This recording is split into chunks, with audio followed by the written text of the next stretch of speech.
make sure. There we go. Okay. Hello everybody. This is Grismer, and I'm joined today by Dave, Hello. and got a special guest here that actually knows what he's talking about, Jake. Hi. But yeah, tonight we're just going to be talking about scary movies. Like the title says, the genre and not the franchise. We hope. Dude, we just went over this. Yeah, but Yeah. they weren't here to listen to it. Well, whoever will be listening in the future was not there to listen to our private conversation. All right, I'll do the standardized opening now. Welcome to Chris and Dave's. We're just saying podcast.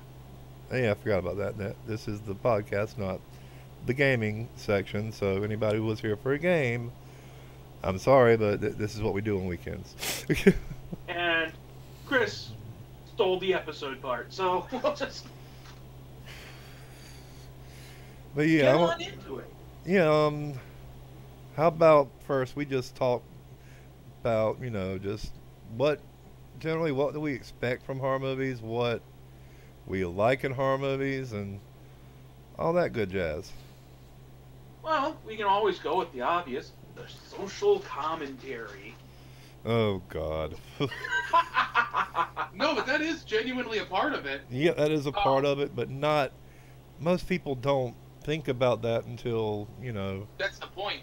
Yeah, true, true. I mean, comedy and horror, you can get away with. Like, why do you think zombies have been so popular, especially nowadays with the war on terror? They're literally something, this invading force that can come in, that can turn your neighbors against you, and all of a sudden you have a breakdown of Western civilization. Communism. True. I mean, Terrorism. Yeah, ISIS, whatever. It doesn't matter. That's a big part of what people find scary at a particular time does come from the times they live in. I mean, why slashers were big in the 80s. Oh, slashers, yeah. Why cosmic horror is always making a perpetual comeback. Cosmic horror. Oh, yeah. Like Or- Aliens, for instance. That was. Or are you talking more like Aliens is It? more sci-fi horror. When we say cosmic horror, we mean unknowable horrors from Oh, beyond like the stars. Or like Things Cthulhu. that are on a cosmic scale. What you have to actual honest to god cosmic horror to simplify it to the least possible words to use to describe it is it's humanity's not the top of the food chain and the universe doesn't care. There was one movie I saw. It wasn't really a horror movie, but it kind of ties into that. Damn, I can't remember the name of it right now though. Give us a description. It's about these kids and they're fighting this alien force. Ender's. Damn it, you know it. Ender's Game? Ender's Game, yes. That kind of ties into that, but it's not horror. I mean, I wouldn't say it's a horror movie. Not unless humans are the monsters, which is... Yeah, true. That they were truly the monsters in that movie. That's a good, well thought out. Yay, it's Orson Scott Card not talking about homosexuals for once. Well, okay, he doesn't do that often, but still. And he does. But when he does, it's Dude. really memorable. It goes off the rails, yeah. But no, cosmic horror. Then would it classify under cosmic? Then Yes, 100% it qualifies under cosmic horror. Okay. Stephen King in general qualifies under cosmic horror. yeah, Thinner was Or- one of my favorites. Thinner was one of my absolute favorites of Stephen King's. In general, modern audiences, if you're gonna be pedantic about it, what modern audiences think of as like a cosmic horror story is usually what's called post-Lovecraftian, which is essentially Lovecraftian, yeah. it's essentially the Lovecraft story type cosmic horror, except with all the really, really, really racist parts removed. Because that guy was really racist. Like, not even fair for his day. Like, people even in the 1920s were like, dude, seriously. Not half cool. the people he hated were white. I know. That's Well, not see- to say he didn't hate the brown people. He even hated the white people. That's what we're Yeah. saying. Essentially, unless you were upper class, a scientist, and British, he hated you. How do I put And this? male. He loathed himself for being part Welsh. Wow, that's. Yeah. It's Wales. Yeah, we'll cut it off. Well, it's like, I'll grant you, Wales are kind of like the deep south, kind of like the deep south of the United Kingdom, but still. But see, also, for some reason, my mind, when you said cosmic horror, my mind went directly to Cronenberg, for some reason. for a lot of them, yeah. I mean, they have that element. Actually, But- I gotta tell you the truth. My favorite cosmic horror movie is also, actually, arguably my favorite movie. It's the Hellraiser series. Oh God, yeah, Because that if the you look at Hellraiser. it, I've only the seen. first one, like, couple of or them. the first two, really, but arguably the Yeah. first three. The Cenobites are not bad guys, like, or at least in their mind, they're not. Well, the first two, they're not evil, but Yeah, I mean, like, they're literally looking for people that would be into this. they're just this sort of like interdimensional alien force that is beyond our way of thinking. And Essentially, they're recruiters. yeah, Well, okay, now that we brought that up, how'd they put it in the second one? It's desires to call. It's not hands to call to us. It's desire. Yep. I want to ask Jake about one movie in particular, if he's ever seen it Okay. before. It's a bit of a comedy horror. It's called Feast.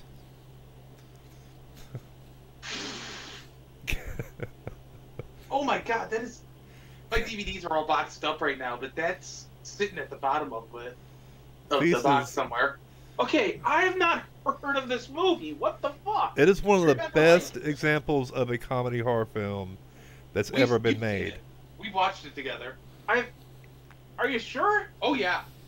You remember quite a few years ago, actually, Ben Affleck and Matt Damon did that Project Greenlight show, Yeah. and one year they did a horror movie season. That would be the one that won. Is Beast. But it's wow. it's Like at the beginning they start flashing up little flavor text about all the characters. yeah. And Oh yeah, that one. the Is the one, one with Jason Mewes in it? yep, Yep. already exceeded That one. expectations. Oh yeah. That was, like I said, that shows every single example of every horror trope in any movie. Okay, now the one lady where it's like it flashes up. Fun fact: Blue Mick Jagger recently.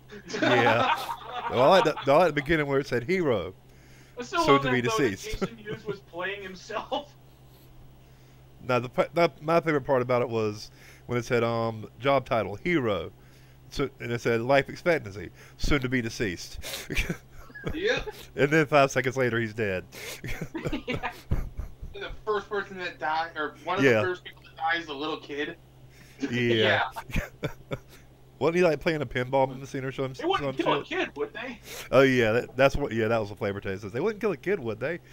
You ever seen the second one? No, I haven't. I did Where the not know guy's there was a running second away from one. the monsters because they've gone into this town, and he's holding the baby trying to save it, and all of a sudden just tosses the baby over his shoulder to slow the monsters down to eat the baby. And God everybody's damn. looking from there, and this guy looks down, he's like, wow, that's terrible even for us. No, one of my favorite scenes in that movie was when the monster was literally fucking the girl and like, what? It's like, why the fuck did they throw this in there? Just random parts of that movie did not even need to be in there, but they were there anyway for I want to say for the shock value, mainly, 'cause that's all that movie I'd was. say it's more for the lulls. Yeah, that too.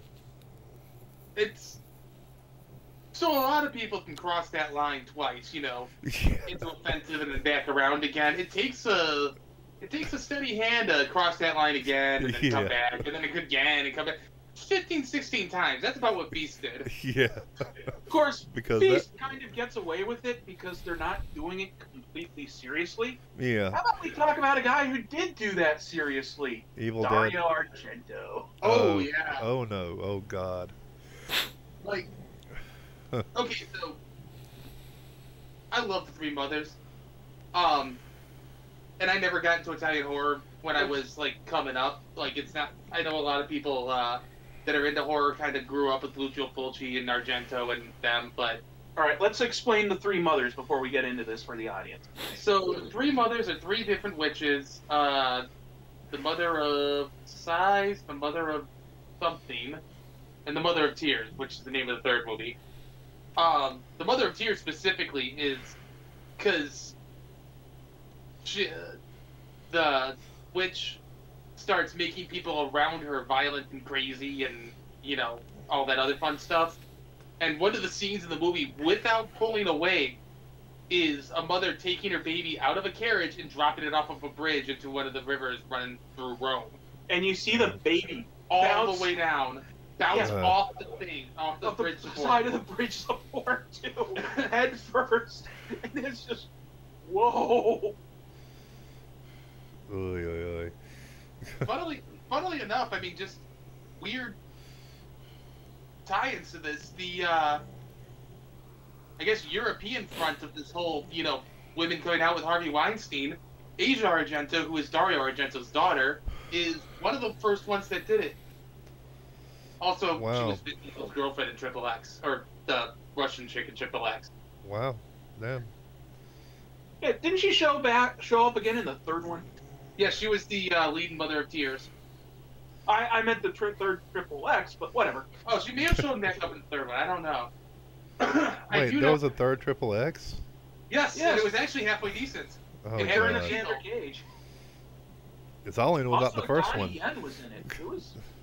There was Vin Diesel, Donnie Yen. There was somebody. What's her name? The one that played the deaf chick in John Wick 2. Oh, yeah. She was actually one of the highlights of the movie What too. was it, Rose? Yeah, something? Ruby Rose. Thank Ruby you. Rose. And also, Tony Jaa is in it. Yep. Oh, Ruby. Oh man, that reminded me of that movie now. Ruby Rose. That movie was. Oh Are you boy. thinking Rose Red? Rose Red. Yeah. Damn it! I keep on doing that. That was Yep. a bit. You know what? I've actually not seen it yet, but I've been hearing really good things about that Winchester movie. Speaking on, you know, weird houses. Oh, okay. I was about to Yeah, say you all haven't seen houses Rose that Red. expand forever. Yeah, which is not necessarily a horror movie because you know it's like realistic to the events supposedly. Well, Rose Red was more of a psychological horror than anything. Just like 1408, that was more psychological. Well, 1408 is oh god, that movie still creeps me out to this day. No, don't start with that. Rose Red, the Stephen King miniseries movie, that was blatantly a haunting. yeah, that was Yeah. blatantly. There was Yeah, supernatural. That wasn't just psychological. Yeah, Yes, true. This is not Gone Home, where it's a spoiler alert if you haven't played the game. Where it's a horror movie where the twist is it's not actually a horror movie. No, that was blatantly ghosts. Okay. I thought it was more the house itself. And I have not. Well, yeah, it was, but you know, either way, it was a haunting. Actually, if you like, Oh, that Gone Home. Wait, why is everyone gone? Is it ghosts? Is it some horrible slasher thing? Oh, no. Sister Nope. came out of the closet. You yep, just turns missed out the your drama. sister's gay and she's run away with her girlfriend, and your parents are at a marriage counseling retreat. Like literally, you Wow. came home a day early, and if you'd have come home the next day, somebody would have been there. Wow. Yeah, it's weird. So it's kind of like Home Alone, only made into a horror film. Yeah. No. Essentially, you come back to your house on a dark and stormy night, and you start reading these increasingly foreboding notes that have been left around, and yeah. Okay. It's actually really good, but it gets a little bit more praise, I think, because it was, you know, the sister's arc is a gay love story rather than, you know, a straight one.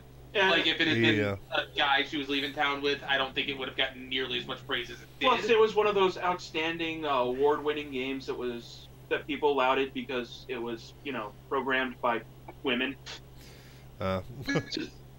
Which again, I'm like textbook super liberal, but it's one of those things where it's like, yeah, and that being said, I don't think women are any less capable than men, so I don't necessarily want them to win awards just because, a woman worked on it and it's good. Like, I still ain't watched I that. don't think it should come into play. I mean, I don't think that, female-led or strong female character. It's that disconnect between the world we want to live in and the fucking world We live in. we shouldn't have to live in a world. We shouldn't have to be in a world where you say Donald Trump shouldn't be president. Well, actually, another one that ties into horror movies, because that's a lot. I mean, there are a lot of horror movies, even really overlooked ones and ones you wouldn't think of, that have super strong female characters or even super strong feminist messaging. Well, see. The one that everybody. I Spit on Your Grave. I Spit on Your Grave. I Spit on Your Grave. Yeah, I love that movie, actually. I mean, I didn't love it. I liked it. Sorry, not loved, but that's too strong a word. I liked that movie. Much like Oldboy, it is one of the greatest movies you will ever only watch once. Yeah. It's like, oh, but it's about rape. Well, yeah, but it doesn't glorify it in any way. Yeah. No, in fact, it's a very uncomfortable scene, and it goes on. What is it, like a 30-minute rape scene, I want to say? Oh, yeah. When you take it in total. And it is. Yeah. So that's a third of the movie's runtime. And But it is really uncomfortable. Ultimately, the guy that wrote it and directed it did it because of witnessing another close friend's struggle with being raped. I mean, the whole point of the movie is that she's taking her power back. Yeah. It's not simply that she's getting even. It's that it's her retrieving her femininity, her feminine power in the face of, asshole misogyny. In fact, I would say anybody that's followed this whole Me Too movement and the women coming forward and all these celebrities and powerful men being exposed for, sexual harassment or even outright sexual assault should probably watch I Spit on Your Grave. Wow. Sorry, it's been a really hard week at work, so my brain is all over the place. But you should watch I Spit on Your Grave with that eye of the Me Too movement, because it actually works really, really well. Like, the three guys in the movie, the three rapists in the movie, or three or four?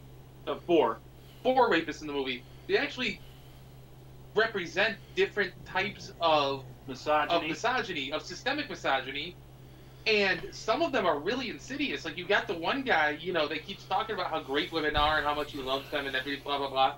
And it's putting women up on this pedestal, the don't hit girls type deal. The Madonna whore complex. Which is, and I mean, like, if you don't think that don't hit girls isn't the form of systemic misogyny that's endemic in our culture, then think about it. You're essentially saying that if somebody presents a physical threat to you, that you are not supposed to respond to that physical threat in kind.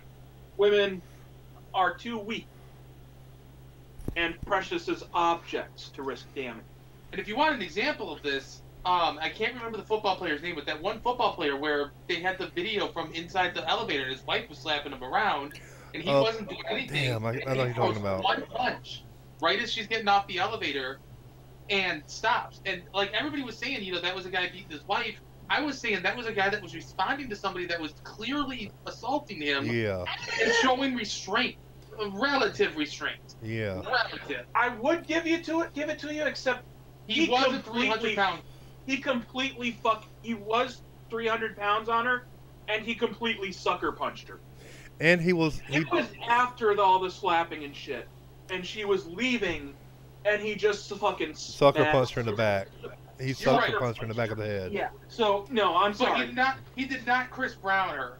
It was not like a huge beating. And also, wasn't he a basketball player or a football player or something like that? Yeah, he was a football player. Yeah, and so, he's a football player. Guy. She was a pretty tiny woman. I'm not saying that, and I'm not saying that he resolved it correctly. What I'm saying is that when I was watching that video, I was actually shocked at the amount of restraint that he showed.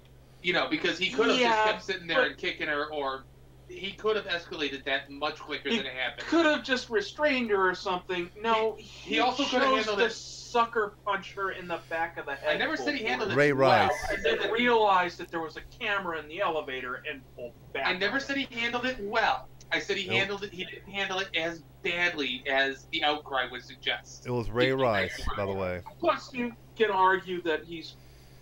Plus, there's always the context of, chronic concussion syndrome and the way Right. But one of the side Well, effects of that is and- tends to be higher aggression and violence. But whatever. And- we're getting Anyway, way off this- topic this- there. Let's get So, back on topic. watching- I'm just saying. Let's just Watching get back on this- topic here. But watching I Spit on Your Grave through a lens of feminism is actually a really interesting exercise. Well, now, Once you speaking know, of- once you know it's there and you're spotting all these little subtle details in the way that it's shot and the way that it's made, it's actually really, really ingenious. Also makes the standard rules of the survivor girl kind of disturbing. Kind of really disturbing. Because they really, when you really think about it, the rules to survive a Friday the 13th movie is be the Madonna side of the Madonna horror complex. Actually, that whole final girl thing, especially the stuff when it comes to sexuality, drug use, alcohol use, that all came around because of Friday the 13th and because of the specific rules used in that movie. Because you had ultimately a killer that was going after people that had not been doing their job as camp counselors because they've been too busy off in the bushes bucking or Yeah. smoking pot or drinking. That's who they were going. But you translate that over to somebody like Freddy Krueger or the Halloween movies, and it winds up looking super right wing propaganda piece. Well, You aren't the Nightmare on Elm Madonna, Street. then you're the whore and you die. like, Nightmare look at on the Elm original Street, Halloween. though, he was a bit more random. Freddy Krueger was. He was just random. He attacked teenagers specifically. Well, yes, and he attacked the children of the people that had killed him in the Yeah. first one. At least. In the first Oh. one. In the second one, he just went after everybody.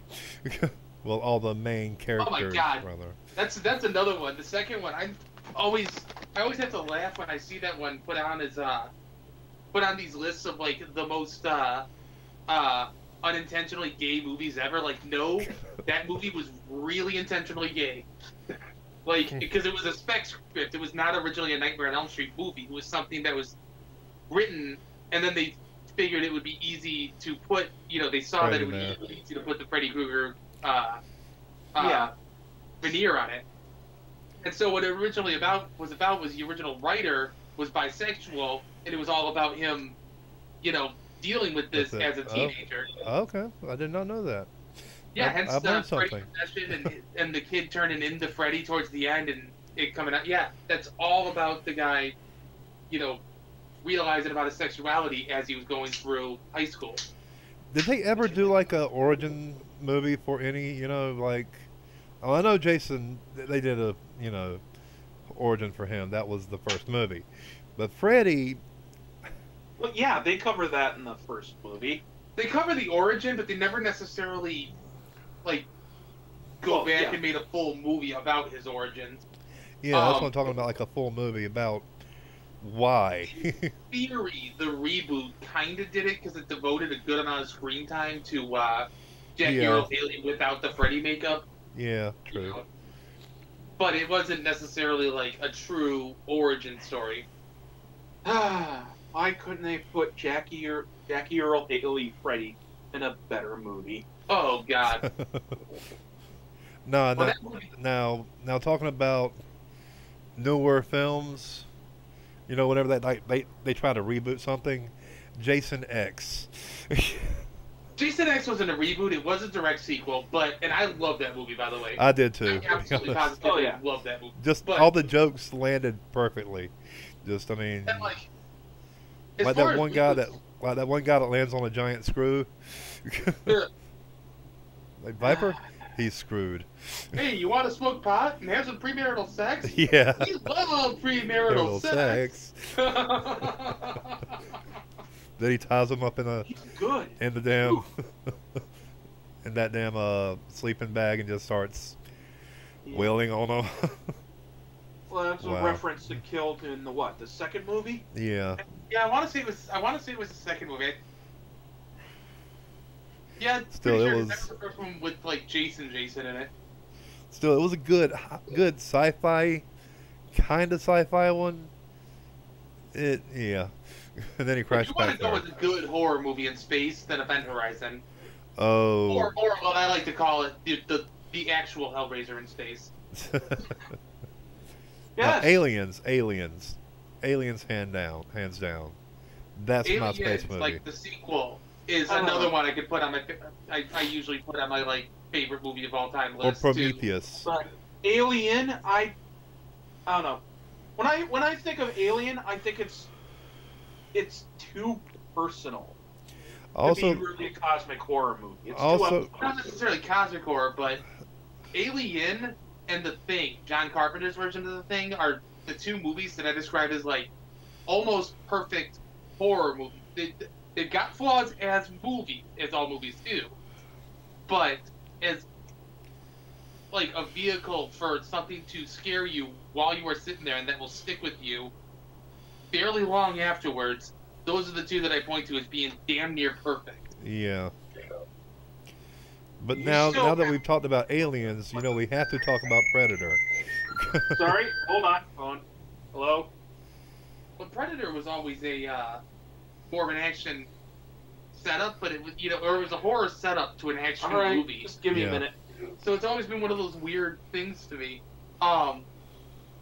Gentlemen, I will be back. I have to do a thing real quick. All But- right, we just talk here then.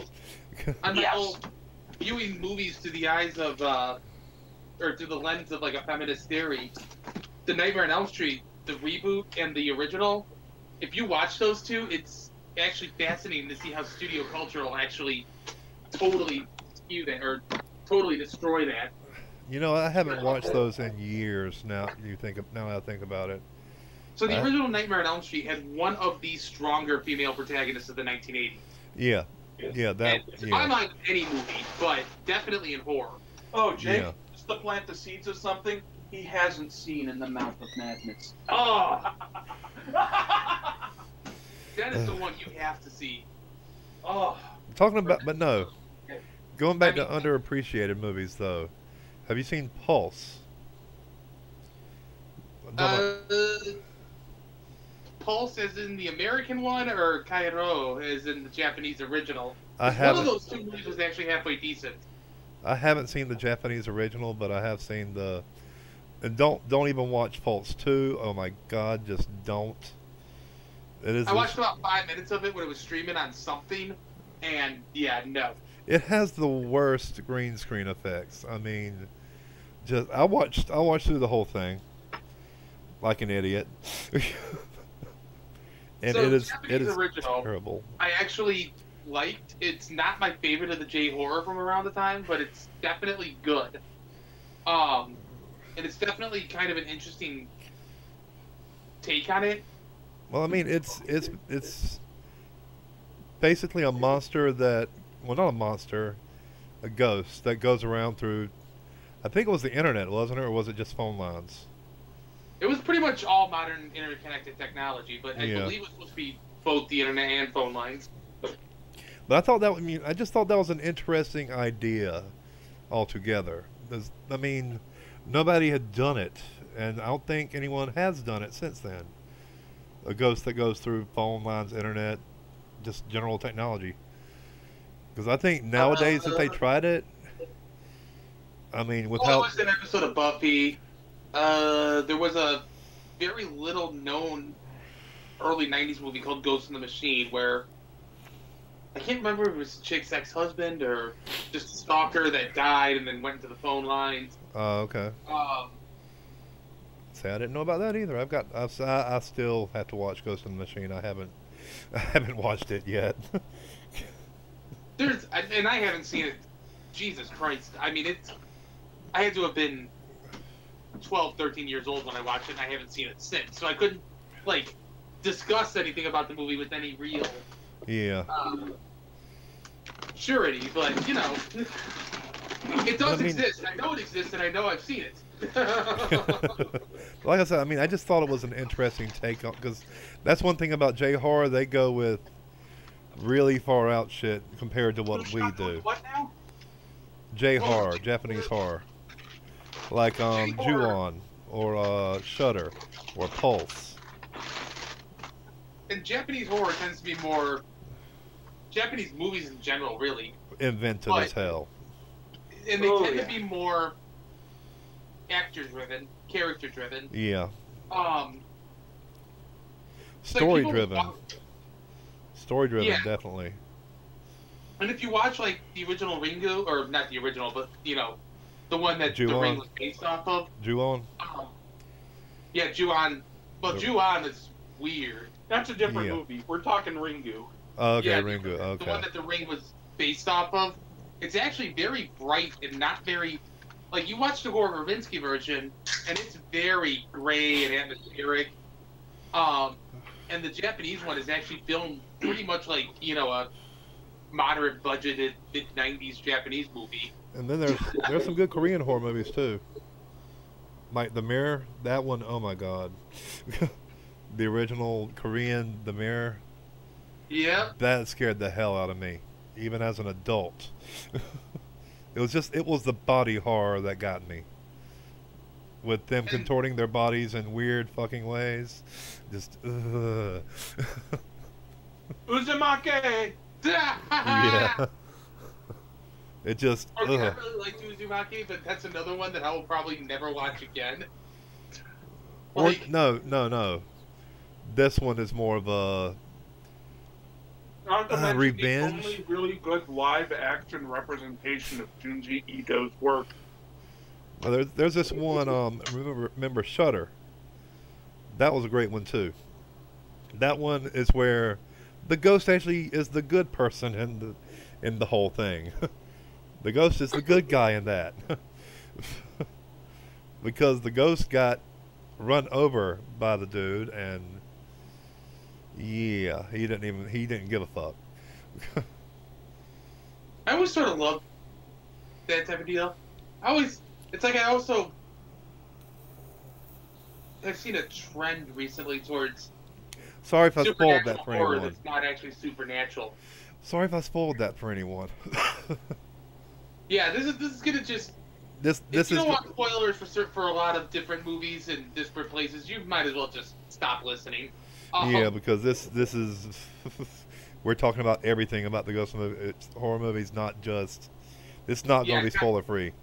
Great work, guys, telling them this right after we've done a whole shit ton of spoilers.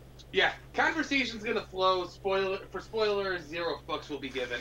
I included it in the title. I changed the title.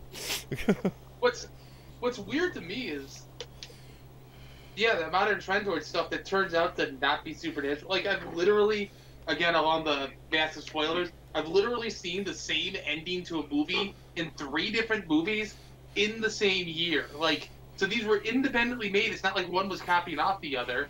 But if you watch, what's the New Zealand one? Housebound? Yep. Housebound, The Boy, Boy.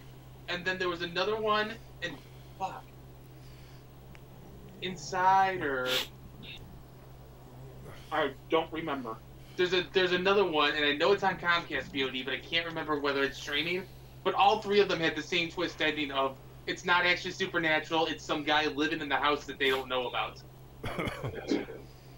Oh man, I just remembered one, a great one that I saw quite recently. Veronica. Veronica. I It's haven't seen it yet. oh, you've got to see it. It's not. I mean, it's not really that scary until like near the end of it, but it's a Spanish horror movie. It's Yes, yeah. yes, I keep seeing that around. Oh, I'm looking at the other Spanish horror movie that I really like. But it's Or on series. it's on Netflix. Just so you know, you can find it on Netflix. I watched it like about a month or 2 ago actually. And like I said, it's surprisingly good. I've never seen any Spanish horror movies before that. Watch Rec. Oh yes, REC. Yeah, REC, Rec, whatever you want to call it. Oh, It's- I have seen that. Yeah, it's the second and third ones are okay. The fourth one is absolutely amazing, and it is just bad shit. What was Well- that one good one? The Orphanage.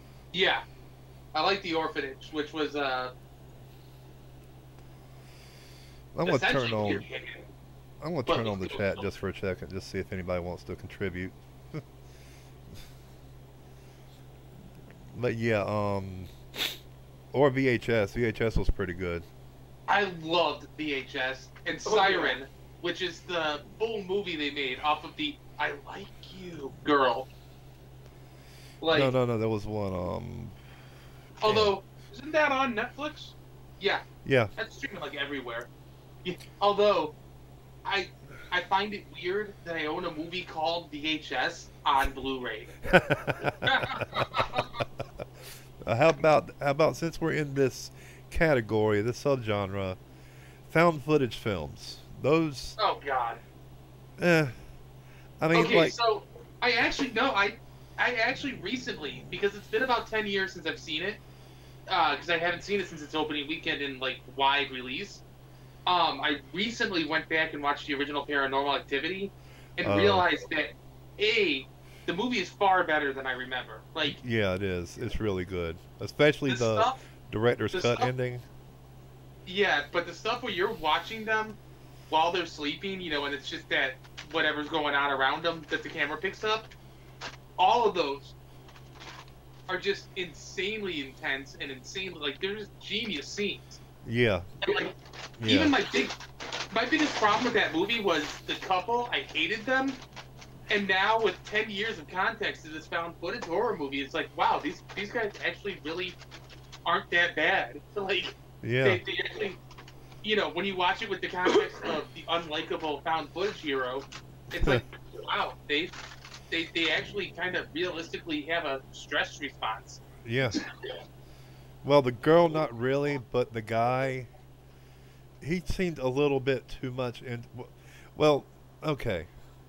Well, at first he was, wow, ghost, I'm gonna play with it. Yeah, And then he seemed to transition into that typical machoist, that something's I attacking can my deal with girlfriend, I this. gotta protect her.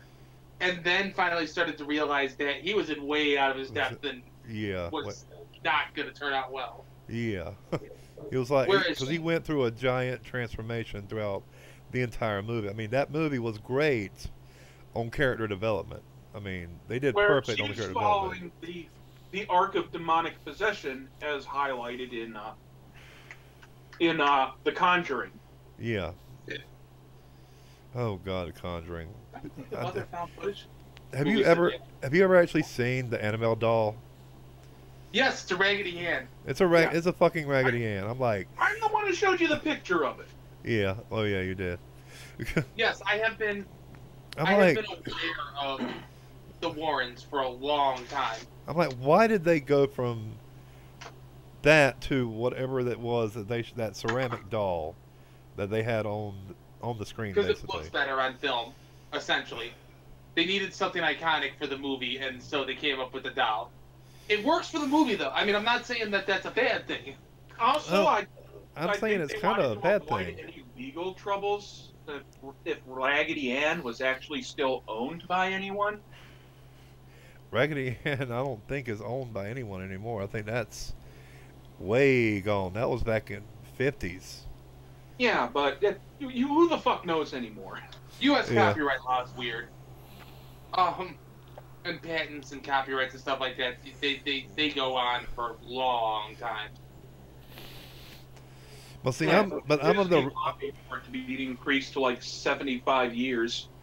I'm of the rational mind. I think that everything that happened in the house was either exaggerated or it could be a group hallucination due to all the dead bodies in the frickin' walls giving off different chemicals that could cause so Lorraine hallucinations. Warren were extraordinarily prolific, and they're actually relatively famous, as far as pre-Ghost Hunters parapsychologists go. And they had a lot of good things. Like if you ever watch an episode of Ghost Hunters where they go around and they're Yeah. hearing weird noises, and all of a sudden they realize they're plumbers, and Yeah. they know that sound is copper pipes banging when somebody turns on a faucet 5 floors below. Or on one, I saw one episode where it was the wiring It's in the house. basically anything you can't immediately debunk is ghosts. Yep. But Well, the well, whole looking with Ghost for- Hunters, though, I will But- give them credit where they'll see something in the camera, and they'll immediately discount it, saying, "Well, that's probably just like orbs." They would say But that's that- probably an insect, or that's probably a speck of dust that's flying Dust bowl or around. something. But that's an idea that was largely popularized.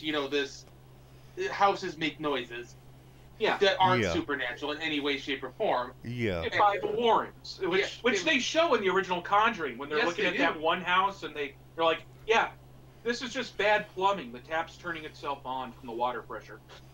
yeah. Yeah, you're- But with Ghost Hunters, though, they actually, most of the time, they debunked every single. I mean, almost every one of them. There were one or two that they said, well, yeah, it could be haunted, but we're not saying definitively if it is haunted or not. Where the But- weird shit happened, like the lighthouse or the prison. No, And or there's- the insane asylum, which they And- went back to like 3 or 4 times. And before I launch into this, I need to just make clear I loved the show. I very much liked the show. But their methodology was crap. It was Yeah, complete crap. yeah, And Yeah. any actual scientist watching was gonna, it was just doing the full Picard. That being said, I do like that mindset of we're going in there because we want to prove that hauntings exist. So we're going in here to disprove this haunting. yeah, So exactly. that this other place, we can, so that if we can't disprove it, then that leaves it open for your own interpretation. Living open for debate. They don't go and say, yeah, this place is haunted. They never Like, one did of the that. things I liked about the Ghost Hunters, even when something was really weird, they were very reticent to say for certain it was supernatural. Yeah, like there was one You'd part. see them play back the video for someone, you're like, yeah, this was weird. We don't know how this happened, but it happened. Like I We're said, not saying it's ghosts, but we're it just happened. saying. We're just saying. We're just saying. That pretty much sums up Ghost Hunters. We're just saying. Oh, But no, there was this one part in Ghost Hunters. I remember this from memory. Even though it's Where the been sound like 20 guy's years. sound equipment on his chest, just seemingly independently of itself, lifts itself up and smacks him full in the face. yeah. No, this one I remember because this one was one of the worst. It was at a restaurant, and the people literally set them up. Basically, they had little motors in the ceiling making the fans shake around. No, not fans. The lights shake around. They had a reverse mirror put in place to make it look Yeah, I like. remember that one. And they actually fixed the one thing that was supposed to pop up and scare people. Mm-hmm. Yep. Like they went in there and we plugged in a wire or something like that. Yeah. I remember that. And they actually cussed them out in the Yeah. they actually cussed them out in the end though. They're like, you can't do that. It's really despicable what y'all did, and just they lit them. They lit them on fire. Like I thought the one where they went to the the haunted boat, where it was just someone trying to mess with them. Yeah. And there was another one. I remember clearly. They were in that asylum. It was the first time they went there. They decided they'd put a ball in the hallway, and they just set it there, and it wouldn't move. Nothing. They said, "Okay, we're all right. We're just gonna leave it here," because they say, there's a little ghost of a boy that's in this hallway that likes to play with you. And they looked, and they saw the ball start rolling down the hallway. Well, come to find out, someone had opened the door and it left in a draft, which pushed the ball down the hallway. And they said, well, we discount that. I like the other ones where they go back to the asylum with the live show. Yeah, for Where Halloween. it's like, hey, we're just going to leave the job of editing up to the audience. Yeah. But like, which part do you want to see? Call in now. Text us. Whatever. no. Remember, it was the streaming thing where they had all the feeds, and you had to hit the panic button for the specific. Oh yeah, and everybody was hitting the panic button for no reason at all. Yeah, that one. That was sad. Because nobody believed that it actually worked. Yeah.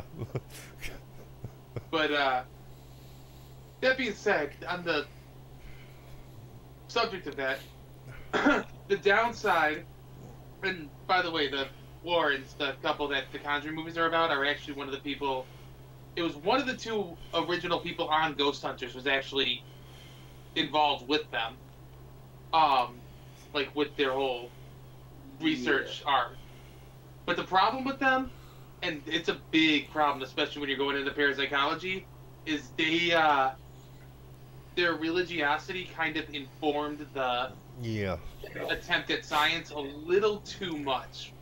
Like, I'm glad they brought in a semi-scientific message, but yeah, there's a long history, at least in the modern era, of bringing in Catholics specifically, but a lot of different Christian denominations to try to purge a haunting, and stories of the haunting getting worse afterwards.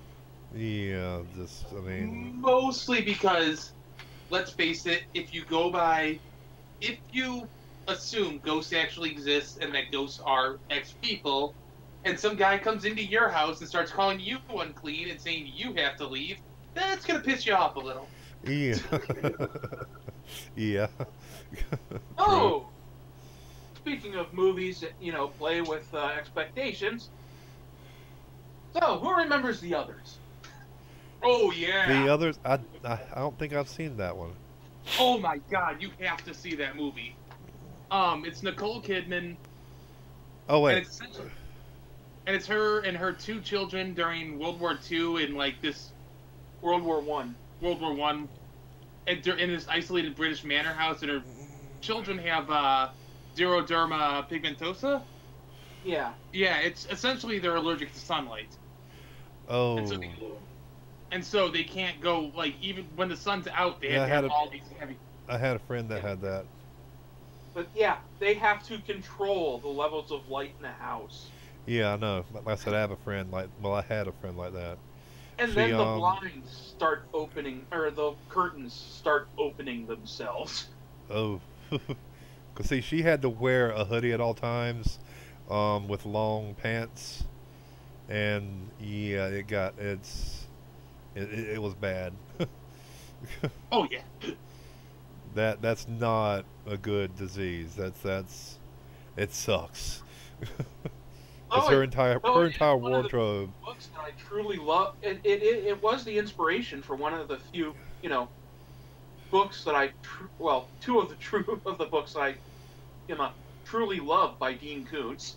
Because she ended up having like really white skin. She ended up having like really white skin because she could not be around lights. Period. But yeah, the main character of Seize the Night and Fear Nothing has xeroderma pigmentosa. And his, having to use extreme caution with light sources is a big factor in the... Well, I'm about to go in a different direction. How much anime, not horror movies, but horror anime have y'all watched? Virtually none. None? Virtually none. Oh my God, seriously? Has issues with anime. I don't necessarily have issues with anime. I'm just very, very, very selective about. Okay, there's one that I suggest you watch. Is it Mnemosyne? Because I own that apparently. No, Another. That is literally the name of Another. It is one of the most. I can't even tell you about it because any mention of anything that happened in it will be a spoiler. I love movies like that.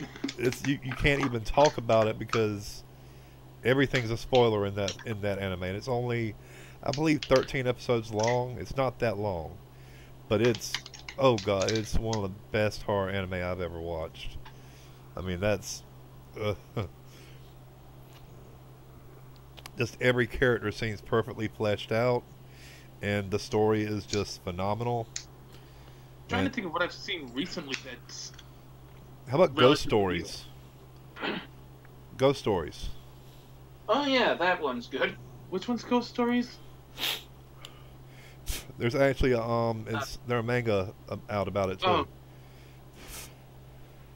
Now, are we talking about the same Ghost Stories? Because there's two different Ghost Stories.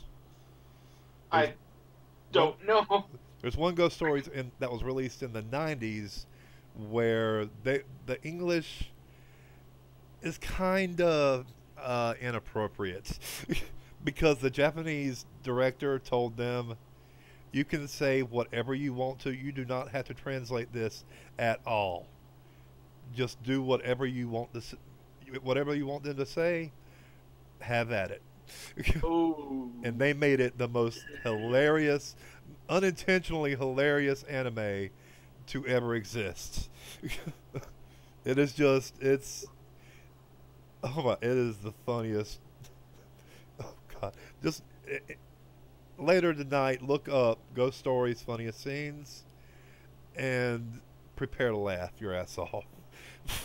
Because there's this one girl in it who's like, they didn't write her this way. The Japanese didn't write her this way, but she's super religious, and just every single line is something about, "Have you come to God yet? Have you found Jesus?" Like, god damn. It's I'm just trying to think of and then there was relatively recent or stuff I know that's streaming that I could No. almost recommend. If you don't mind action in your horror, there's always Berserk. yeah, or Claymore. It's like, yeah, after they get through it being, this extra violent version of Game of Thrones, Berserk becomes. Then there's another one. It's called Renpo Katan, Game of Laplace. I definitely suggest just that. It's about these children. This one child is especially that is super brilliant, basically, and he's helping a detective track down a series of murders, basically. The very first one was this guy who was actually literally turning people into chairs. He would murder them and then use their skin as leather to make chairs out of them, with their organs inside it and everything. Great. You like body horror, there's always Parasite, the Maxim. That one. That's Ergo Proxy. Ergo Proxy is a great anime horror film. Man, anime. Damn it. I keep on saying film. But no, oh no, Future Diary. But, It starts off all innocent and shit, but it goes into the horror pretty damn quick. That's but the whole one. idea of let me explain Parasite, please. All right, go ahead. The whole idea of Parasite is basically, the nightmare scenario they pose in The Thing, where the Thing gets to a population center. Yeah, that's Maxim. That's Maxim the Parasite. That's Parasite the Maxim or whatever. Yeah, It is. Parasite the Maxim. Yeah. You keep saying movies called Parasites. I assume it involves aliens like that, and Yes. all I can think of every time you say Parasite now is, oh great, yet another movie where the evil climbs into the heroine's vajayjay. Except it features this. Incidentally, I've seen that in at least 2 different movies, and you cannot unsee it. Oh god. Well, Well, I really, never- what happens in Parasite the Maxim is that the parasite basically subsumes, or just it basically replaces the specific, usually head of the victim. And it's this alien shape-shifting parasite that can do all sorts of insane things to hunt and murder other people. And they get fucking scary. Man, But nothing. we've gone way But off the evil base. can climb but- in through any of the JJs, right? Good. Not that I've seen. Okay, cool. So it is a possibility because Also, another one thing. guy who gets the main character basically is that the parasite that infects him fails to get his head and only takes over his arm. So he ends up with this hand that talks to him, and occasionally tries to murder people of its own accord when it's Evil hand. threatened. Evil Hand, like on Evil Dead, really? Seriously, the Evil Hand? Except Actually, I was the thinking. weird thing is, its sociopathic predatory behavior starts rubbing off on the main character, and the main character's empathy and humanity starts rubbing off on it. Actually, I was more thinking of Angel, where he quits and then shoots at his boss, and he's like, "Can't help it, evil hand." Yeah.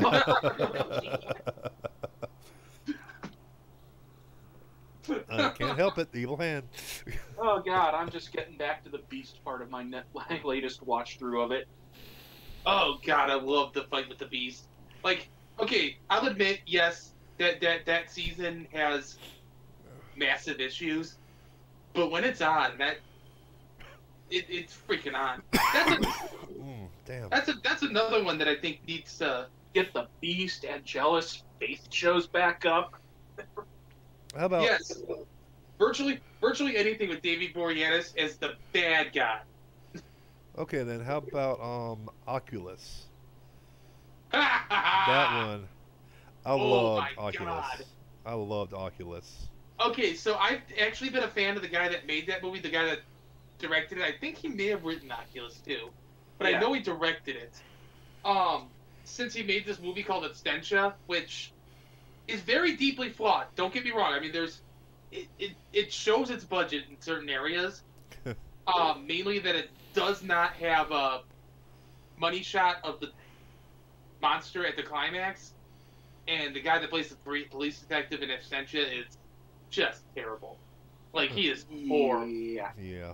But it is one of, if you want to see a movie made about modern humans interacting with the fair folk, a troll specifically living under a bridge, watch a movie called Abstentia.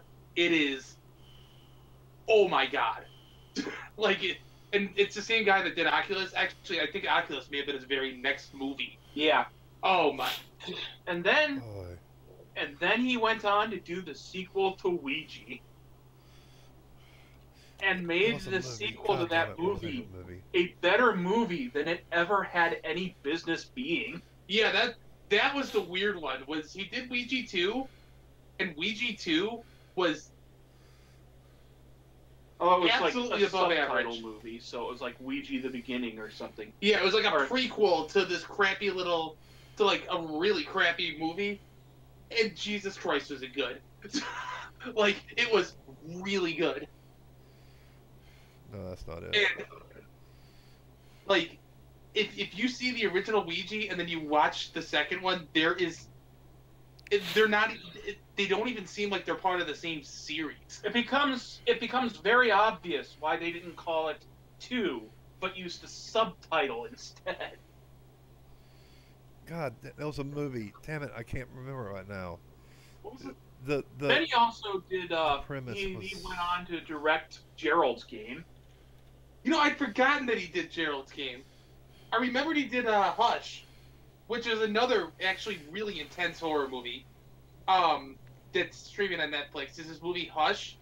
It's this deaf Oh, yeah. woman and a serial killer that comes around to her house, but like he does things that he just walks around brazenly right behind her Because she can't hear because him. she can't hear him, and like so he never walks within like her line of sight or gets close enough to her that she could like feel somebody behind her, but you'll just see shit going on in the background that's like plain as day that she has no idea is going on.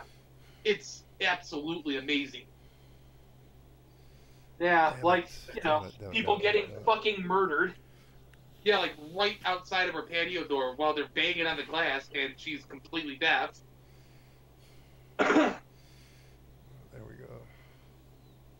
What was the one that What was the one that we loved that everybody else seemed to shit on? Oh, The one with the one with what's her name that played Felicity. with the aliens, where her son gets Dark Skies. Oh yeah. If like, so you have the old school like fair folk, the fairies that steal children and make deals and whatever else, and it seemed to have just unlimited powers to warp reality. And now the gray aliens have replaced them. And Okay. that's what Dark Skies is. Okay, I have to ask, does Donnie Darko count as horror? Yeah, I'd say relatively. If nothing else, Frank the Bunny. Jesus Christ. Yeah, Frank the Bunny was what the, but still, Donnie Darko. It was. I'm torn on that movie because it's Actually, if you're it's- looking for both a horror and a great unofficial sequel to Jumanji, look up a movie called Beyond the Gates. Oh, yeah.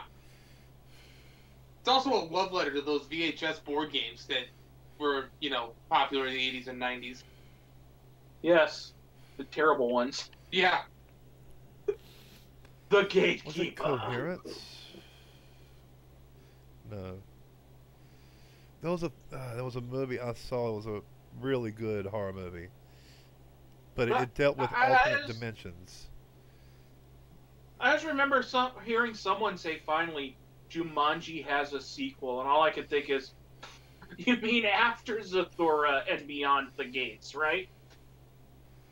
Although technically Zathura really is the sequel to Jumanji because it was the sequel to the book.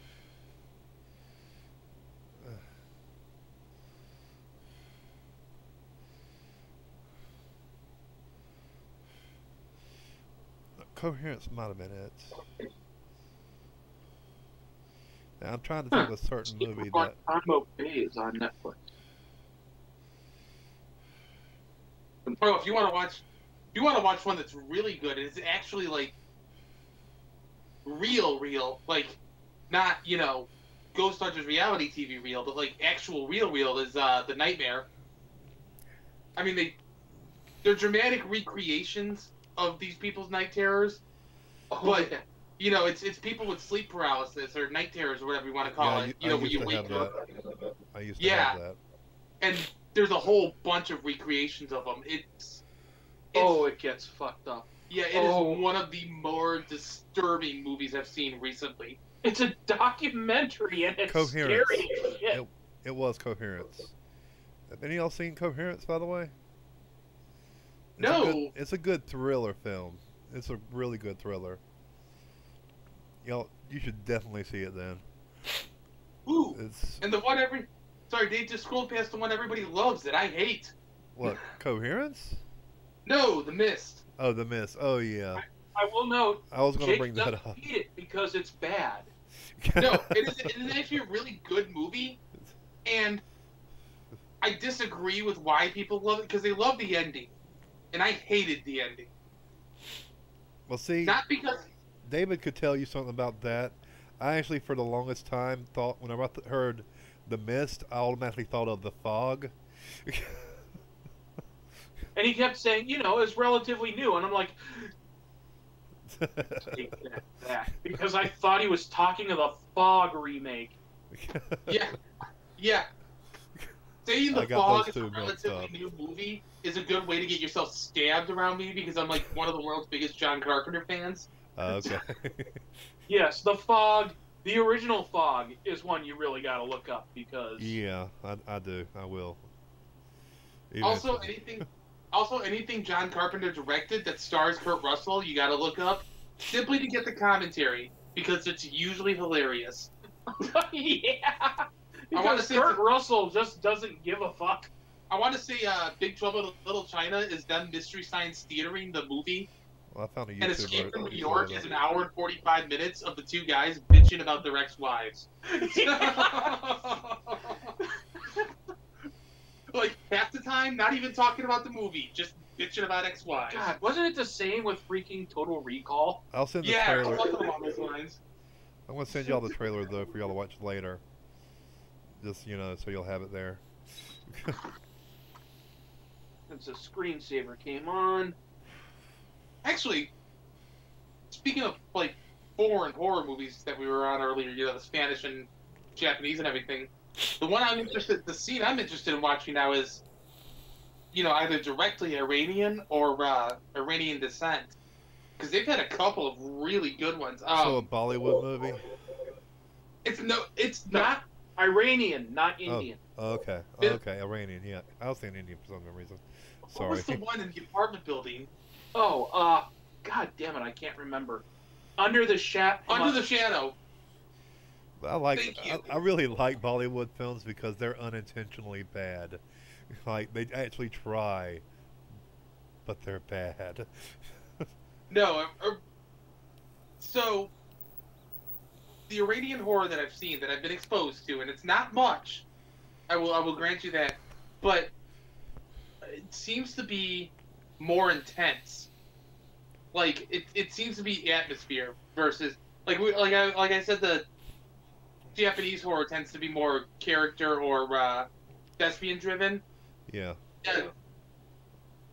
Yeah, it's more theme driven than Iranian horror anything. seems to be Yeah. more atmosphere or Yeah.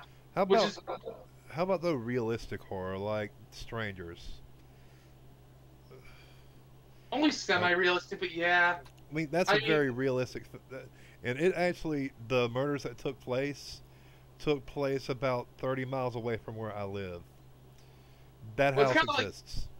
That's in a house that lives about 30 miles away from where I live. I know that house. I've been to that house. I've actually been there. Well, been by it, but not, actually to it, but I've driven by it.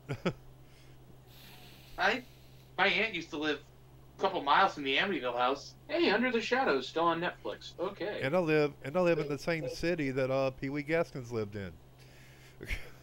If you told to anybody from South Carolina about murders or any serial murders, Pee Wee Gaskins will come up. Because Kind of he like was- H.H. Holmes in Chicago. huh? Kind of like H.H. Holmes in Chicago. Look up H.H. Yeah. Holmes in Murder House. Except- Okay. Pee Wee Gaskins wasn't all that long ago, so everyone Yeah. thinks they have relatives that personally knew him. My mom personally knew him. Like, seriously, she went to school with him. She literally went to school with him. Well, from what I understand, he was rarely ever actually in school, so... Yeah. Yeah, but still, she knew him. Everybody down in South Carolina, around in this area, well, yeah, everybody in South Carolina will claim they had relatives that knew him. I'll admit that. I will admit that.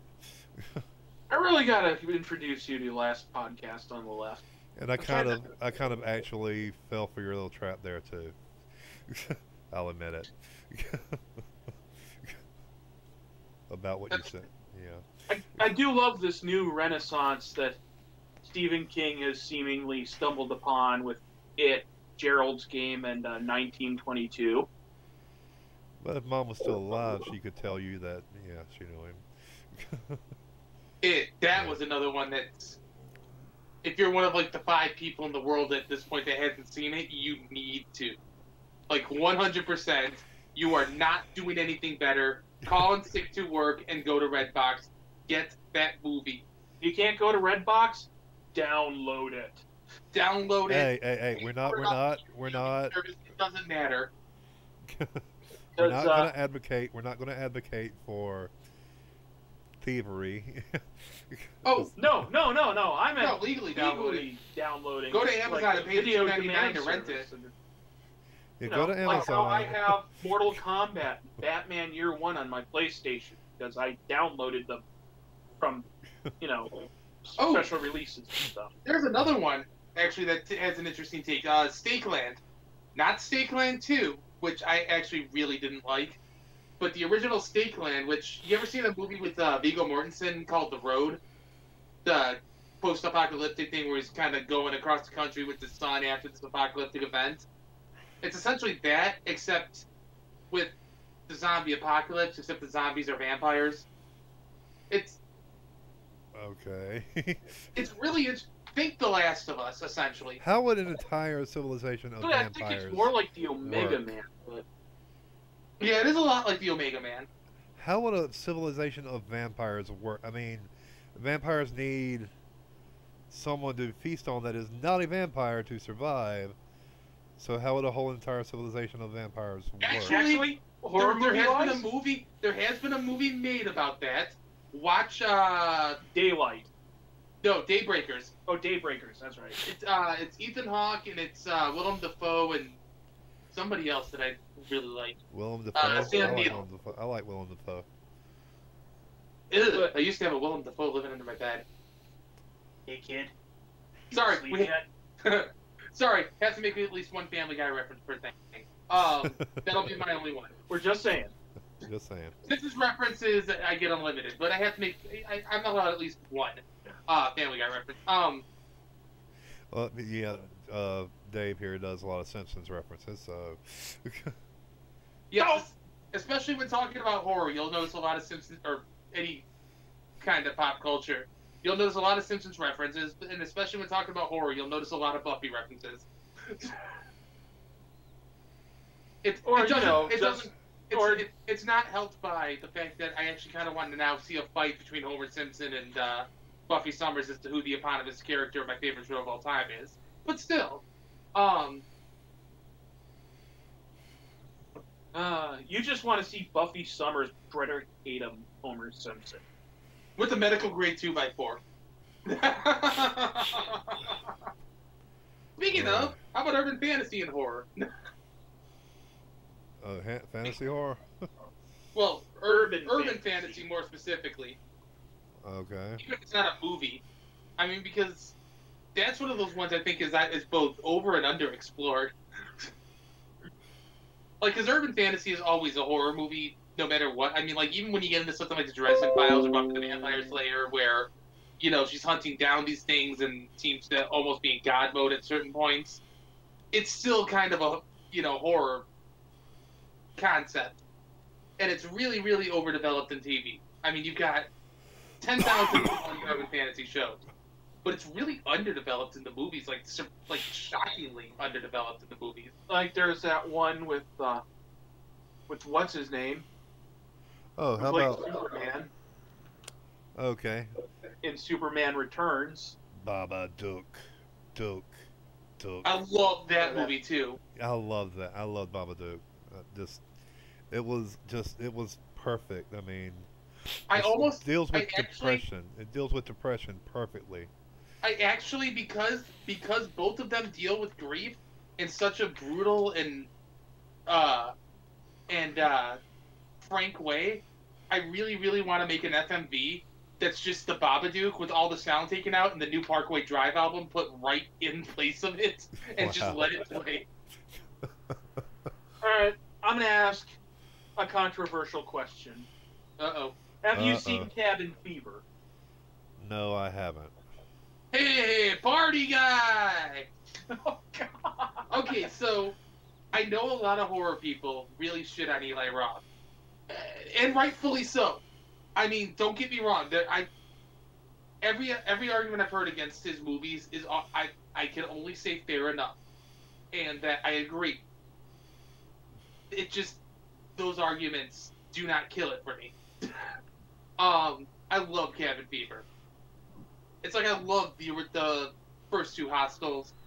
I was actually okay with the Green Inferno, but then again, I the was Jungle never Cannibal. a big fan of Cannibal Holocaust either. So Yeah, the Jungle Cannibal movies. I mean, I've always appreciated as like their own separate subgenres, but it's never been my thing. It's like the whole insert whatever here exploitation horror and action movies in like the 70s and 80s, the Grindhouse style. The original run of them, especially a lot of the exploitation cinema, has never necessarily been my thing. Like, there's certain standouts that I love, but like, I'm not one of those people that would like go and seek out like a nunsploitation movie.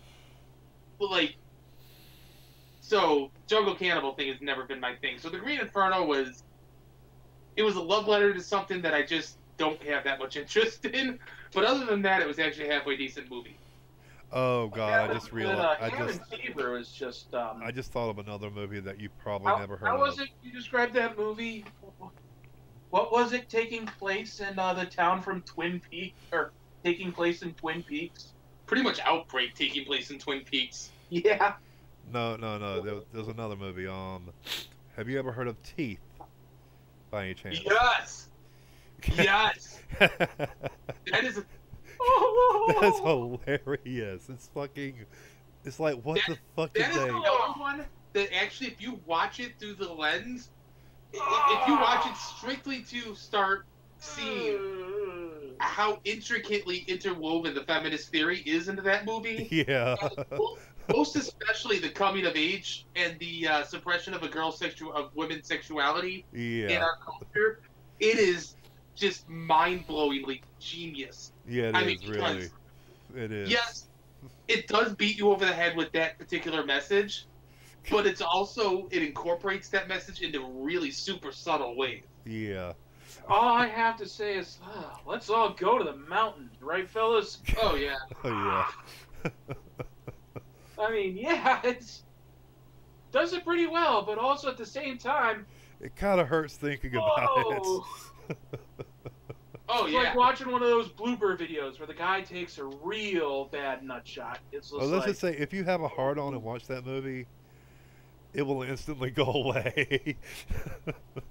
oh, there are people who have Unless- that as their fetish. Yeah, unless you have that fetish, and then it'll just make it worse. But most people, I'm assuming, don't have that particular fetish. Which, by the way, crap. It's like, There's one I of the thought online- Billquist from American Gods was bad. Now, a lot of girls probably have that desire. Well, on certain men, at least. But You know, it's shocking for things like things like that. Like I remember going and seeing John Carpenter's Vampires way back when it was actually in theaters. yeah, A couple of women in the theater applauding at that one scene where he's drinking from her, right from the inner thigh. yeah. Nah, the first horror movie I saw in theater was Nightmare on Elm Street. I think it was the third one. We actually went to a drive-through theater, which they don't even have anymore.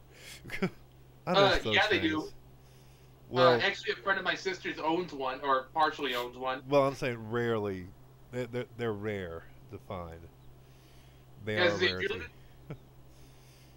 Anybody that happens upon this that lives in Chicagoland, North Avenue and Route 59, it's called Cascade.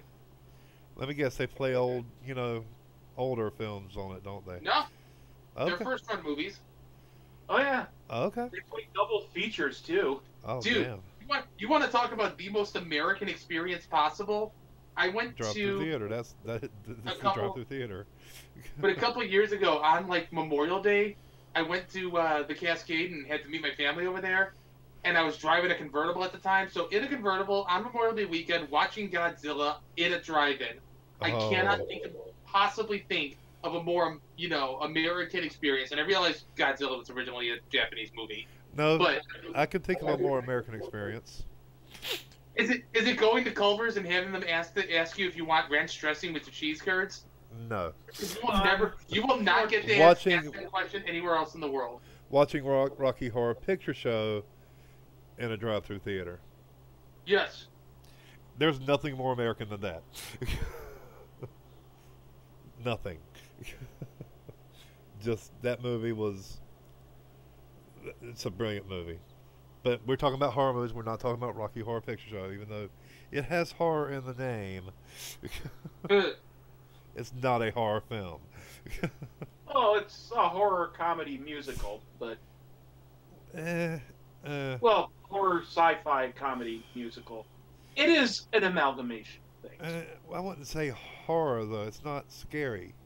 I mean, No, but it does have classic horror elements in it. Well, Stuff like a the created monster and the mad scientist, and like a while they're not transsexual scary vampire, today per se, they're typical of the genre as it was. like a transsexual from Transylvania. Horror. Transvestite, Oh no, that's rather. just making subtext text. Yeah. What was it? I'm just something transvestite from transsexual Transylvania. Yeah. uh, So, yes, do we want to start Flame Wars? So, what do you think about Rob Zombie movies? Love them. What do you think about the Grindhouse series? Actually, ooh, The that's Grindhouse. another one that if you haven't seen, you need to. Yeah. It Follows. Yeah, it does really. Just I love any movie where before describing the plot of it, I feel I need to add I shit you not to it. like the Like- girl with the shotgun for a leg, for instance. Oh no. Again, It Follows the I shit you not a sexually transmitted haunting. Yeah. Or what was it? Outlander, where it's like I shit you not. It's Vikings versus aliens. Yeah.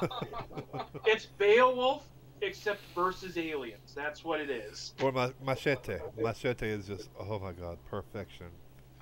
Every single Machete movie is just perfection. But that's not horror. Again, that's not horror. Damn it. There's also one movie I'm looking at right now, Troll Hunter, which you can only say to it one thing. Troll! Troll. No, Leprechaun. Oh god, a No. leprechaun. No, don't. Leprechaun. Oh Lord, Chris, no. in the Leprechaun in the Hood. Oh god, that.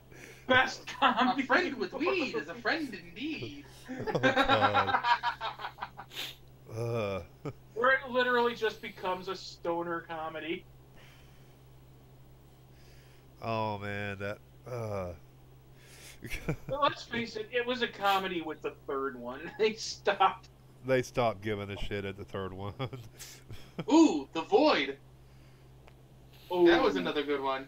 And also, now that I've mentioned the new Parkway Drive album, the song that's gonna be stuck in my head for the next 3 days. Yeah, if you want heavy cosmic horror done with good old fashioned practical effects for the most part, The Void on Netflix just Which one was the one with the where they were all in the elevator the entire time?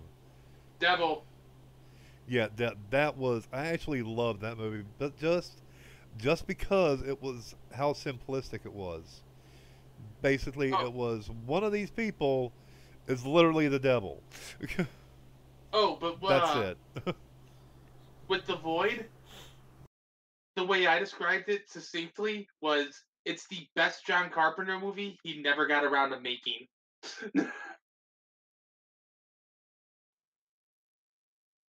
ooh yeah. Oy, oy, oy. What's the other one that's streaming on like every platform? Oh, The House of the Devil. Well, I'm That looking was- through If you're supernatural going ones for right 80s now. throwback movies like The Void, The House of the Devil, Yeah, the High West movies, those are just like House of the Devil specifically, but yeah, The Innkeepers and Sacrament are both absolutely fantastic. But House of the Devil came out in 2010, and it got the big ass plastic clamshell VHS release in 2010. No, one I movie. will say though, my favorite thing out of Ty West, just because it was a complete fucking departure from what he did before, was in the Valley of Violence. Okay, so horror movies have a certain way of making it, and people that are good with horror are usually, you know, relatively specialized in that particular type of movie. Which is why a lot of people struggle to break out of it. I mean, you get certain people that are really talented that can feasibly make other types of movies. Wes Craven did that one with Meryl Streep, Music in Our Hearts, I think, or something like that in the mid-'90s, which was kind of this prestige movie. You would never know that it was the same guy that did Nightmare on Elm Street. I've still got to watch Gerald's But- Game. Ty West, who's the guy that did House of the Devil, The Innkeepers, Sacrament, recently did a Western starring John Travolta and someone else I'm failing to remember. Yeah, Ethan Hawke. Was he? Yeah, it was Ethan Hawke. Ethan Hawke and John Travolta, who are the, Ethan Hawke's the hero and John Travolta's kind of the Oh my God. sheriff of the town that's corrupt. But if you want to talk about horror translating into other genres, this is probably the most intense Western I have seen in years. It's also probably one of the most realistic westerns I've ever seen in years. I mean, like, you kind of get this. So American Westerns have always had this kind of God mode hero, especially during the climax, where, you know, he just sits there and mows down wave after wave after wave of bad guys. You ever wonder what that experience is like from the perspective of the bad guys? And how absolutely, like, pants-darkeningly terrifying that experience is? Like, especially if you're, you know, realistic characters and the sheriff is, yes, corrupt and yes, holding the town under his boots, but is also relatively, you know, reasonable. He just wants to make a lot of money and, well, shooting up his town is bad for business. Like the fact that that it is just everyone that's like working for him. It's like nepotism. They're all basically incompetent. They just run the town because they have guns and influence. Yeah. But that is such an example of a movie of that. Well, sometimes it's just better not to fuck with people. But what's even better is, like, so if you watch this movie, Ethan Hawke rides into town, sees something is wrong, gets into a bar fight with this dude that turns out to be the sheriff's son, and, you know, he's one of those spoiled brat man children type people that you see in a lot of modern westerns. But, like, literally the problem is solved. The kid's father, who's the sheriff, you know, who's the sheriff that everybody's afraid of, comes in, talks to Ethan Hawke's character, tells him to leave town. Ethan Hawke's character says, okay, and leaves town. And so... Also, let's not forget, he does apologize for his son being a dumbass. Yes. He is not being the hard ass about it. He's just being a nice, understanding guy. Like, what is so awesome about this movie is once you realize the situation was solved right up until the son starts thinking with the brain that's below his waist and fucks everything up. Oh, yeah. And let's not forget his girl, who plays his fiancée, Karen Gillan. Ah, Amy, what are you doing with that guy? You could do so much better. Speaking of Bruce Campbell films, no, that's good. I just want to inject Bruce Campbell into this real quick. Ooh, Evil Dead. Evil that was Dead, the first one I saw with the remake of Evil Dead, at least. That was the first one I saw where the evil climbs in through the heroines with JJ. Yep. I was about to say that earlier, but I never got to say it. But yeah, that's one of them. But yeah, no, so okay, my friend Oh, yeah. had never seen the original Evil Dead movie, and I totally failed to warn her about the scene. And oh crap! It starts to happen, and I'm like, wow, you got things like knots and bark and splinters. That's got to be really uncomfortable. She has refused to watch any other Evil Dead movies since. No. But no, speaking of more what's the word? Just to make clear, I hit Jake for that one. No, well, you did not tell. You did not spring that shit on a woman. More unknown movies with Bruce Campbell in it, like Bubba Hotep, which a lot of people seem to hate. I actually sort of liked it, but I can't remember most of it because it's been years since I've seen it. One I loved was My Name is Bruce. I had to go out of my way Holy to shit, get that Bubba is Hotep. real? Sorry. I seriously had to go out of my way to buy Bubba Hotep because I had just heard about it and the site was still up, barely, because it went down. I want to say 2 weeks after I ordered it off of Bruce Campbell's official site. Well, Bubba Hotep's official site, because the site went down. Well, you probably could have gotten it off Amazon, but Not back then. Amazon back then was still just books. I'm talking about early on. This Oh. was when it was first made, back when Amazon was just Kindle. That's all they I sold. barely remember anything about Bubba Hotep myself, by the way. So Other than How Bruce did- Campbell playing Elvis, which itself is awesome. How can you forget? I mean, that it was just. I mean, you really should have put Bruce Campbell in 3,000 Miles to Graceland. Oh yeah. yeah. I mean, he actually does a good Elvis character. I mean, seriously, he does a great Elvis. I mean, Another one, horror movie actors being in, non-horror roles. That's just Jesus Christ. and I love. Sorry, I watched The Rock a few weeks ago, and I had totally forgotten that Tony Todd was in that movie. And I actually loved Bruce Campbell in Hercules and Xena. I mean, he played a great Autolycus. Yes, he was one of my favorite parts, by the way, of any given Xena episode that he was in. Yeah, just because they. Yeah, I mean, that's just because he steals the show no matter what. yeah, he's like the Pretty Robin much. I Hood. mean, he was my favorite part of Burn Notice too. Oh yeah, he stole Burn Notice as well. I mean, he's Bruce fucking Campbell. What are Yeah. you gonna say? Hell, even Like, the that's officially his middle name by now. Yeah. 30 Like, that seconds he was Psycho on. Stick song. Bruce Campbell. Bruce Campbell. Even the 30 seconds he was on both Spider-Man movies, he stole the scene. Oh yeah, if you want to see something funny, Jake, look up the thing where Bruce Campbell reacts to the Psycho Stick video. Oh god.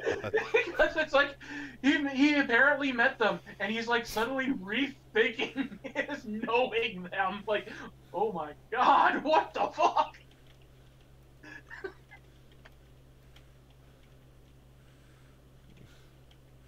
I'm actually looking that up right now. It's like a song that a song that takes a surprising every breath you take turn near the end of it. I'm going to be watching that as soon as we end this stream. What? The Bruce Campbell reacts to Psycho Stick. Yeah. Also, you may want to look up Little Evil. Oh, Yes, I've got that. I I've actually got liked it.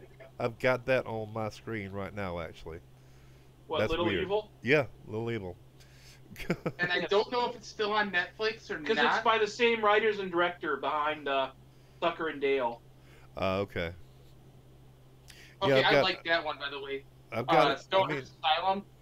It's not necessarily totally a horror movie, but it was actually really good.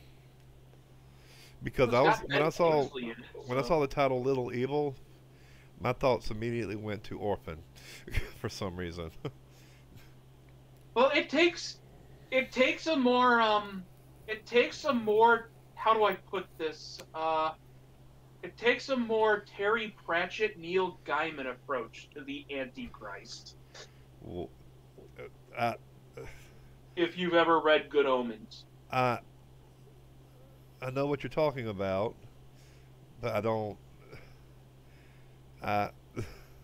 You talking about the four horses on top? No, the Earth is a disc, which is supported by four elephants No.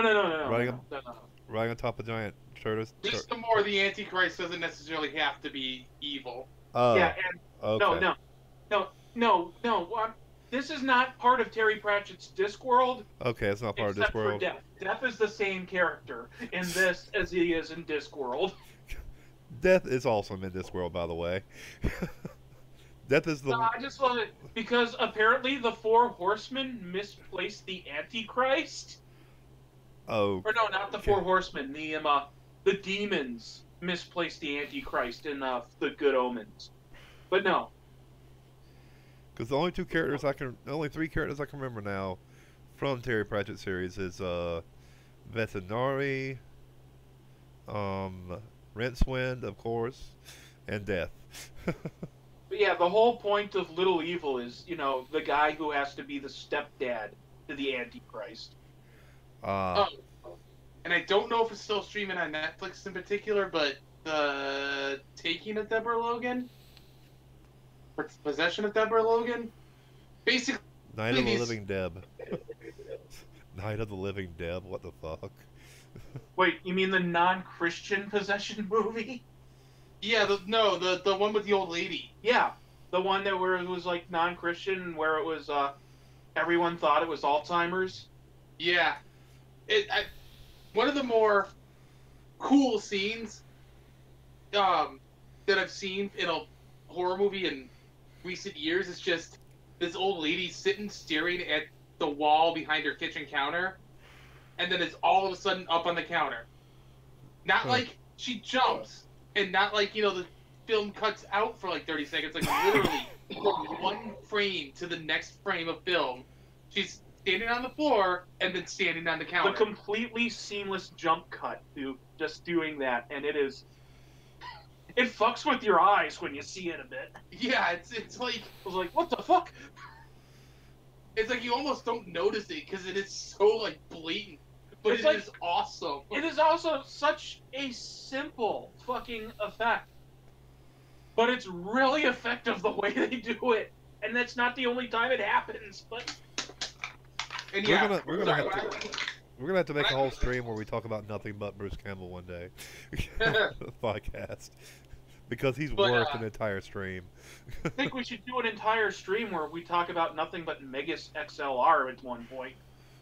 Oh yeah, we could Well, There definitely goes do that. Hoboken. Oh, there goes Hoboken. Yeah, but that's Hoboken. Or no, there's always Hoboken. Hoboken. Sorry. Damn it, I can't believe I messed that up. I love that line. They should really do a reboot on that cartoon. It was perfect. Bring it back, the giant... Making fun of giant robot anime, yeah. Yeah. Basically, yeah. They even had a Mogo kind of, no, not Mogo, but Yes, character. they had a guy that was like who inspired by MODOK. MODOK, who played by was Bruce literally Campbell. Bruce Campbell. He was played by Bruce Campbell. He The was chin.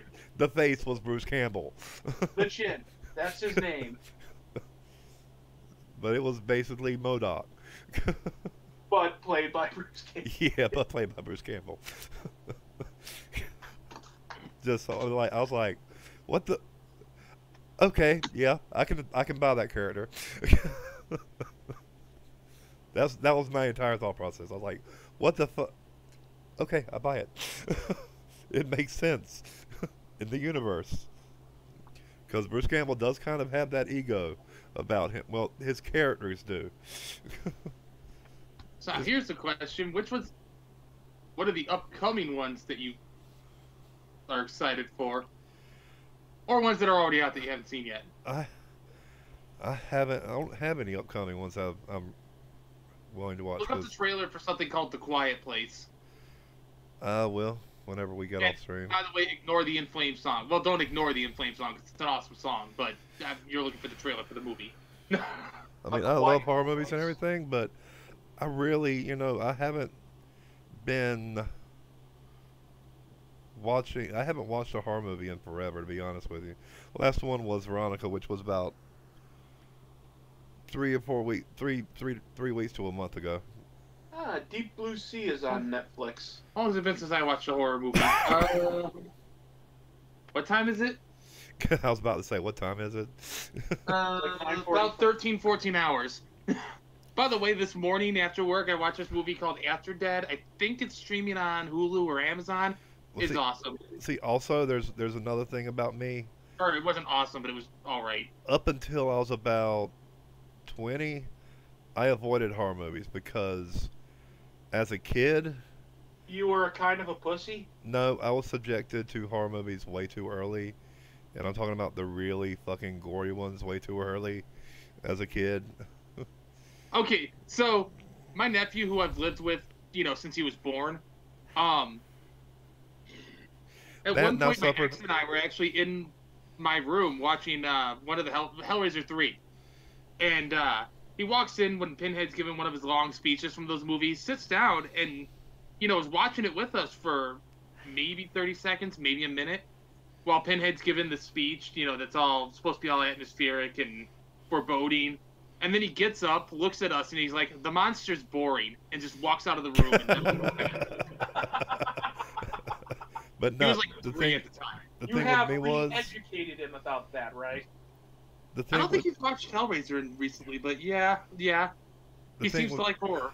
the thing with me was though, I had night terrors as a kid, Yeah. and I couldn't watch those films. The only time I watched them was whenever my babysitters forced me to watch them, and then I couldn't sleep for a week or two. You should be careful with the nightmare then. But I can watch horror movies now. I've got no problem with horror movies now. No, It's just because the when I was a nightmare is kid. specifically about, sleep paralysis and waking nightmares. Oh, yeah.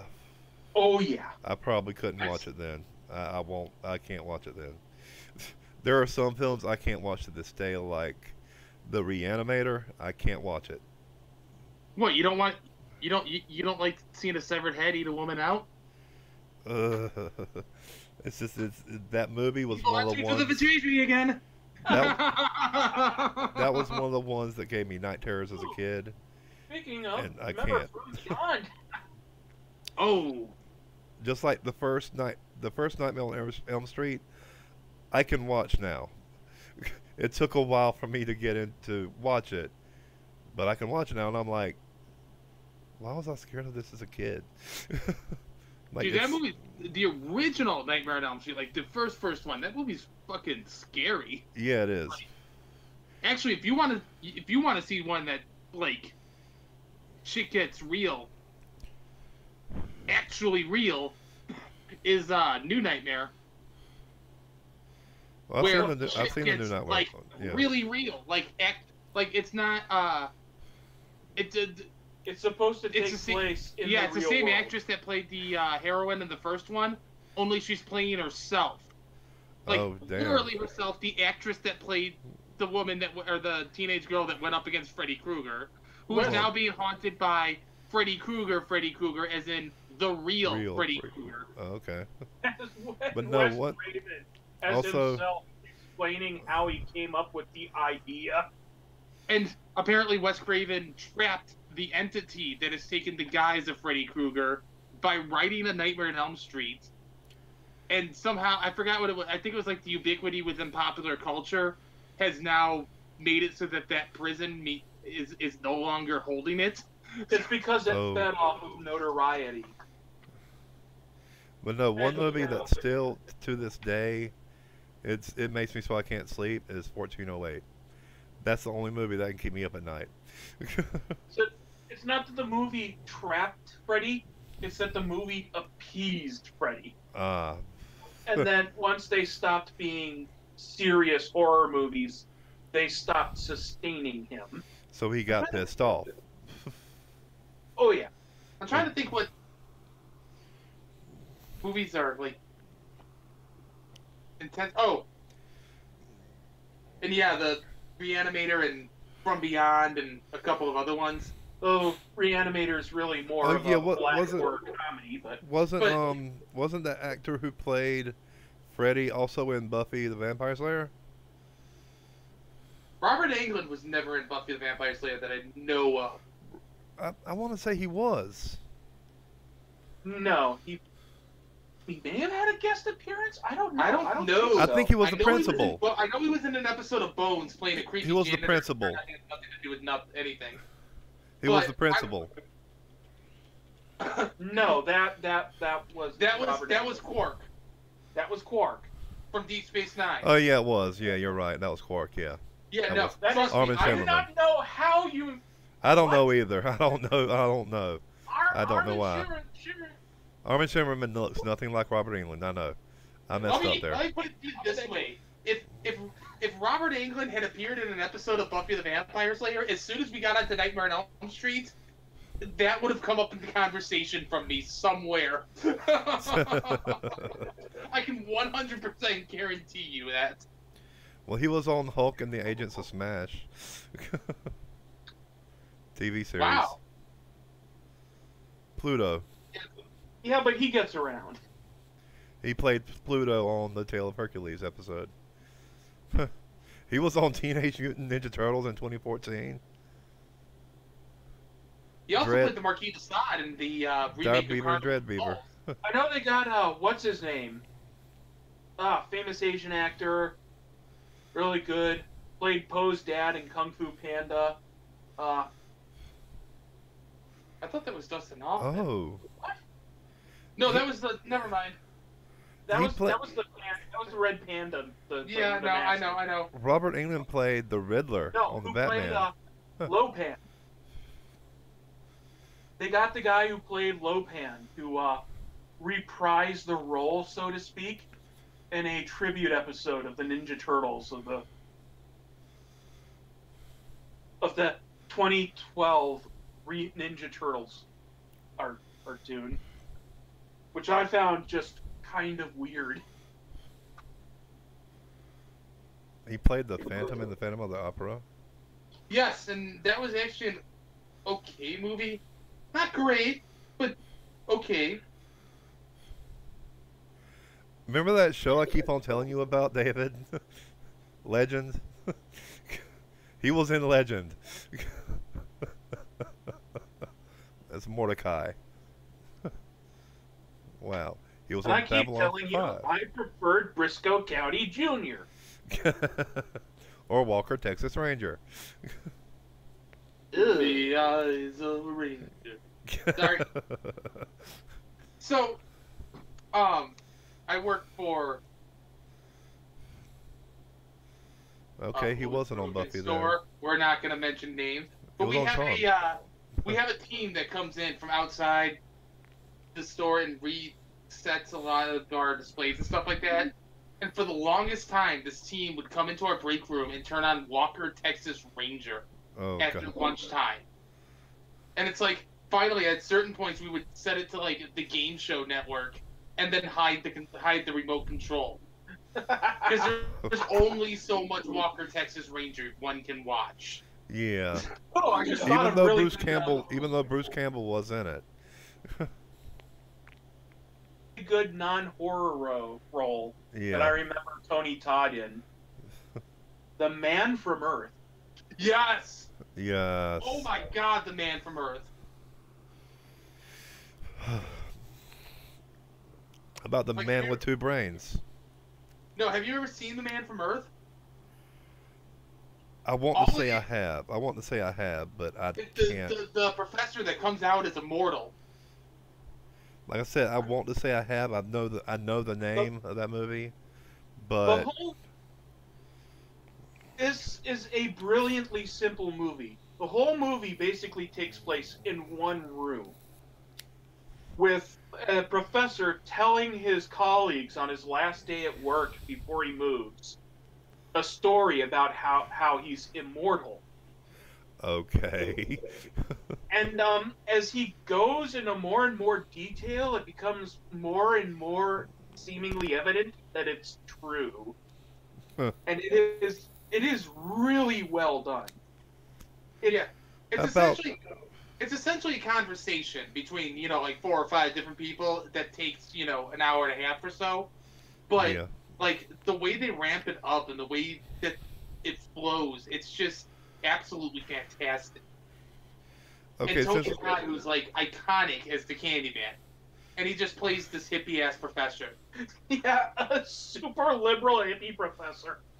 Like, if I didn't know for a fact, if Tony Todd wasn't so recognizable, once you know once you've seen the Candyman movies, I would have never known to like equate the two. since we're going back to Bruce Campbell, what about the man with the screaming brain? Man, What? I Seriously? liked it. I just wasn't. Let's put it to you this way. I didn't think it was worth having to do that one movie with the aliens that are after our trees for the wood. Oh, the happening? No. Let's not talk about the happening. No, Which, by I the way, actually I had no enjoyed the problem with. happening. I actually enjoyed the happening, but that's controversial apparently. It wasn't the greatest thing ever, and Mark Wahlberg and Zooey Deschanel I think were miscast.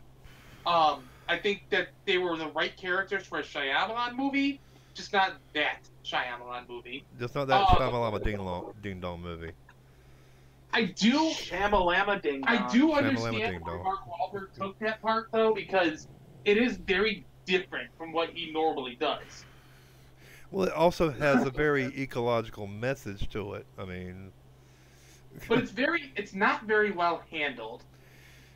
Is Yeah. my problem. Is No, it, no. it, my problem with it is how it ended. There wasn't Yeah. a bang. There wasn't any big fuss. They just stopped. um It's just it's a non-ending. which I have no again, I'm like the world's biggest John Carpenter fan. And that's Non-ending isn't always a bad thing. right. The non-ending, the character riding along and their story continues. That's kind of that's what a lot of people I know will call the John Carpenter ending. It's just you're seeing that particular story. Like this character has 1,000 other, like the Snake Plissken character, has everybody kept referencing the Cleveland thing in Escape from L.A. Where it's just some weird shit that happens to happen to this one guy that one time. Yep, and their story keeps going on even after the movie ends. I get that ending, but it's like you have to have kind of a wrap up to it and show that these characters' stories are continuing, rather than just okay, those character stories are done. Now here's the beginning of another story in another part of the world. That's the beginning of another movie. That's not the end of the first one.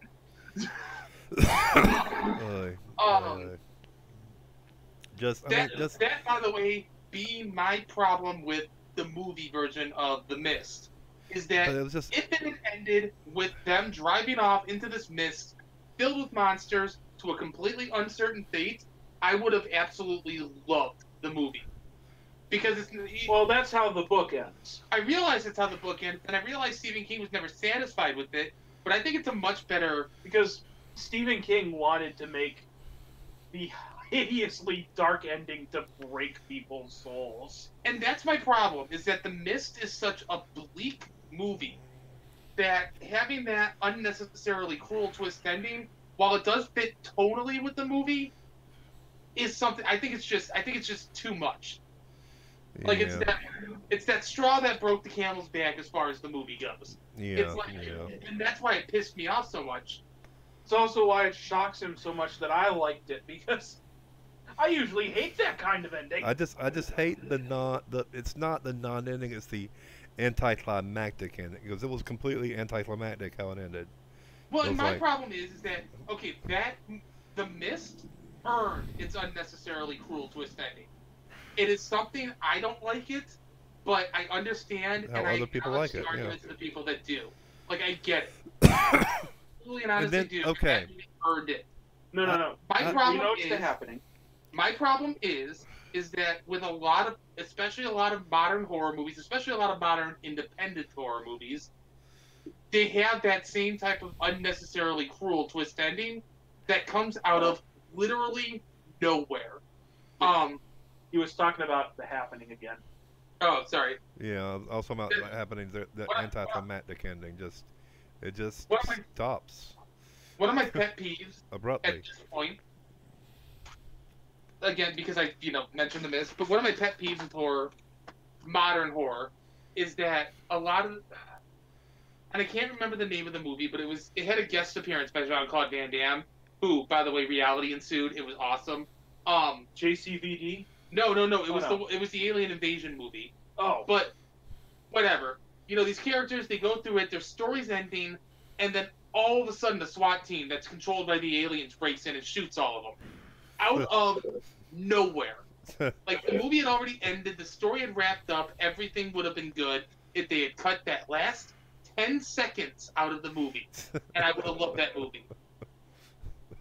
And the problem with an ending like that is that you watch this entire movie that's above average or even absolutely fantastic, and then all of a sudden it has this out-of-nowhere cruel twist ending that just completely kills in the last 30 seconds what you've spent 90 minutes thinking is absolutely awesome.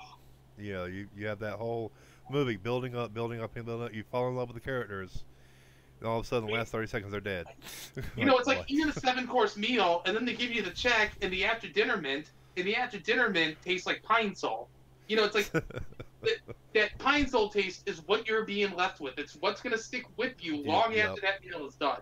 It's Yeah. like you're having a nice friendly match with a fighting game with another guy at the arcade, and you win, and it's like, okay, good game, guy, and then just out of nowhere he punches you in the gut for real. Now, speaking of that, and I'm going to go in direct opposite. Like, fuck you, opposite buddy. ending of that. I'm going to go in direct opposite type of ending of that, and go with 1408 as my all-time best ending, cruel ending movie, cruel ending, twist ending movie, because it's just so. I mean, it's out of nowhere. It hits you out of left field. That he's out. He's free. Finally, he's going home.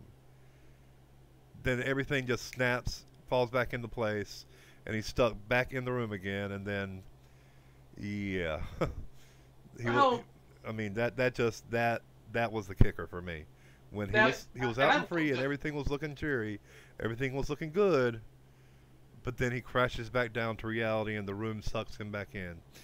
I It gives love him that type of ending.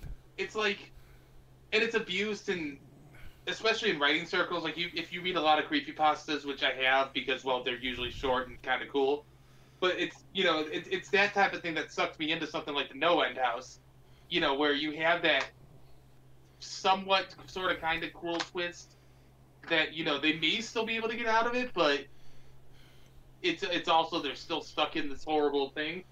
I love that. If you like creepypastas, you should watch Petscop. It's a video series on YouTube about this fake. It's a fake game, but got a really good intricate storyline woven behind it. And What was the one with the haunted Majora's Mask? Holy shit! You shouldn't have Ben done Drowned. that. Ben Drowns. Thank you. I love that. Ben Drowned, yeah. But no, you should. It's a really hard. It's got a lot of horror elements to it. Petscop. And that's actually, if you're into horror cinema, that is something I very much recommend doing. At least once a month or once every month and a half. It's just binging YouTube and finding the newer horror shorts. People tend to film these movies, and some of them have absolutely amazing Or production salad value. fingers. Salad Listen. fingers. Listen to something, Jake. Listen to something called The Horror from the Vault on YouTube. It is just holy shit. It's Or- under the Mr. Creepypasta one, but it is. Or like I said, there's one called Salad Fingers. I've seen It- Salad Fingers. That's actually really old. That's Yeah. free YouTube. Yeah, it's pretty old, but it's really good though. I mean, it's a really good series. Yes, it is. And not necessarily totally intentionally horror. I mean, it is, but it isn't. Yeah, it is, but yeah. Well, folks, it's been about 2 hours. I think we can safely say we've covered There we go. absolutely everything we can about horror films. Well, not everything, but that would take forever. That would literally take forever. In fact, we might keep on talking a little after, but you're not gonna be here for that. Hold on. Yeah. On my look up horror shorts on YouTube thing, look up one called Don't Move, and another one, which was the other one that I watched? I think it was Lights Out. Both of those are absolutely fantastic. And they're 5 minutes, literally. Okay, but we gotta end the podcast now. I know, but that was my recommendation: is go and start watching these horror shorts because you'll get into what the actual state of modern horror and where modern horror is heading. Because these are the students that are now graduating that will start making other Yeah. future horror movies. Yeah. All right. So, just saying. Yeah, I'm Just sorry, I saying. wanted to make one last point. And I can go on and on with horror. I mean, we could literally go another. Hurry 2 up, hours. end the episode. Hurry up, end the Yeah. episode. I hope you all enjoy the video. Oh, If you're yeah. interested in future content, please like this video, share it with your friends, and if you really liked it, feel free to subscribe and hit that bell button in order to see future videos. My and David's Twitter and Discord links are in the description. All that being said, have a nice gay day, and goodbye. Thank you for coming. We'll see you in hell.